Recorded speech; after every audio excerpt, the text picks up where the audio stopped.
Life after death. You know, in these times, this age, there's a lot of people that experience what I have experienced. I'm not unusual in any way, you know.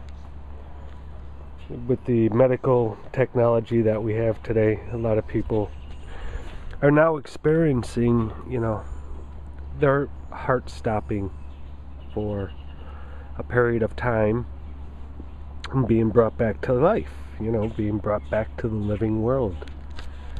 As if you ever left it, I don't know. But anyway.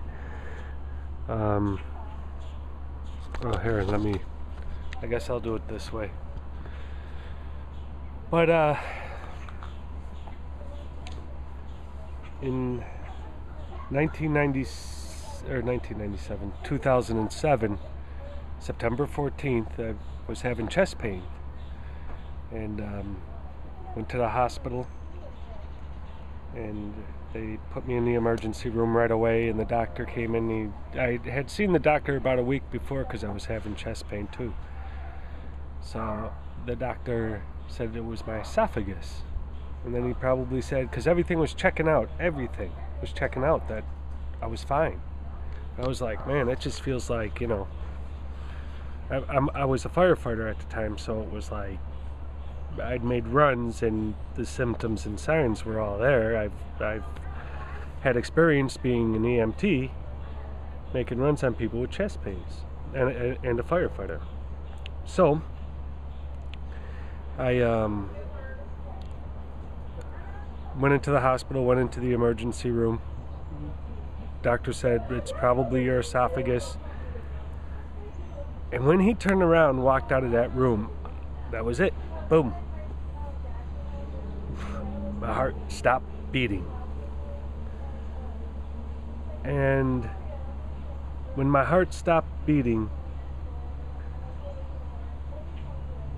during that time,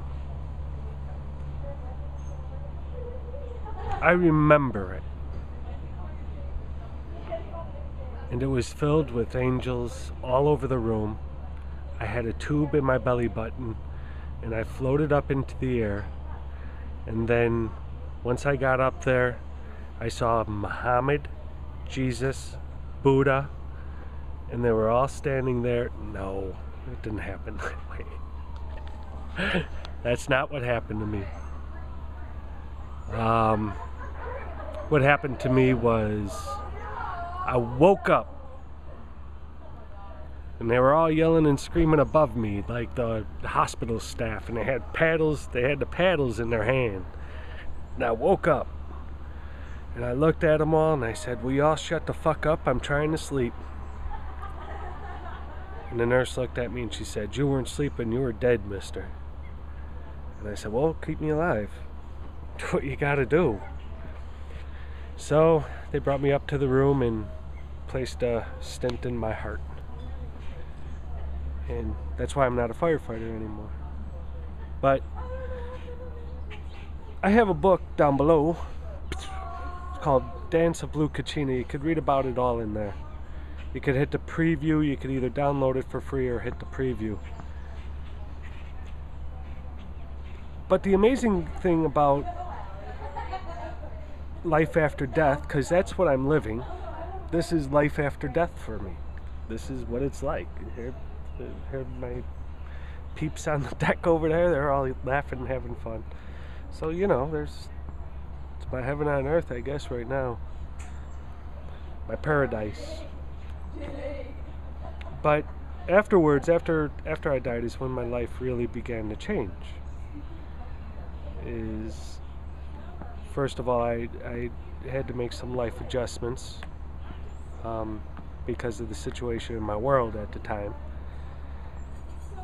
And I started having these most amazing dreams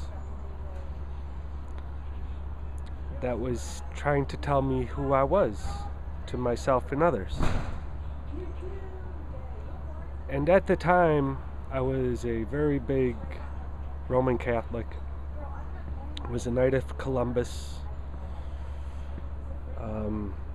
Just really held the faith. But I, at the time also, I always did it, is I mixed my Christianity with Native American spirituality. But through my dreams that I was having, it was like something was telling me you can't have both. You can't have both. There's only one path you must take right now, from here on out, if you want to follow your heart.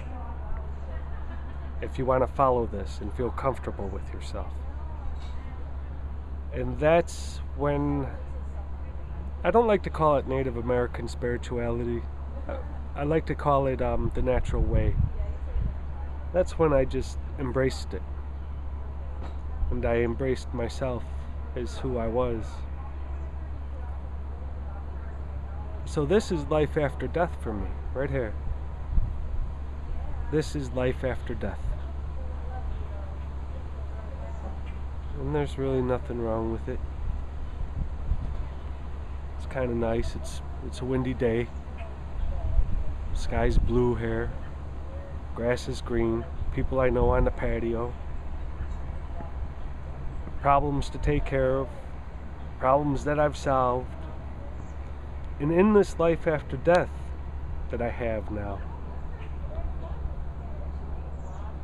I think I know sacred mystery a little bit better than I ever have.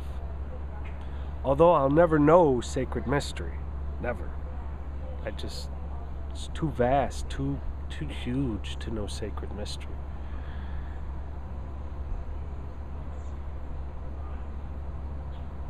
But I've come to realize the recognition of sacred mystery is just sacred mystery, and to just leave sacred mystery alone. You'll drive yourself crazy.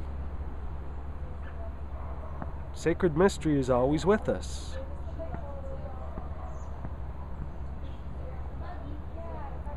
And I don't really mean leave sacred mystery alone as in don't recognize that it's there, because sacred mystery is there.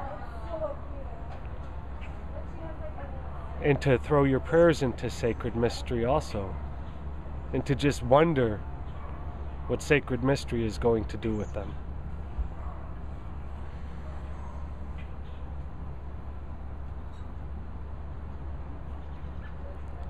Hope has been on my mind lately. Because, I don't know, see, even in the afterlife you still dwell on these things. Love I've changed to cherishment. I just feel like cherishment, pretty much encapsulates love. But hope. What is hope all about? See, even in life after life, you still think about hope and what hope is all about.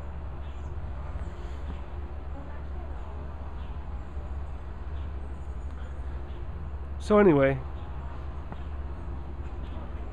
I guess that would be my story. There's a lot more there I could talk about, but you wanted to stick with life after death, well, you're looking at it.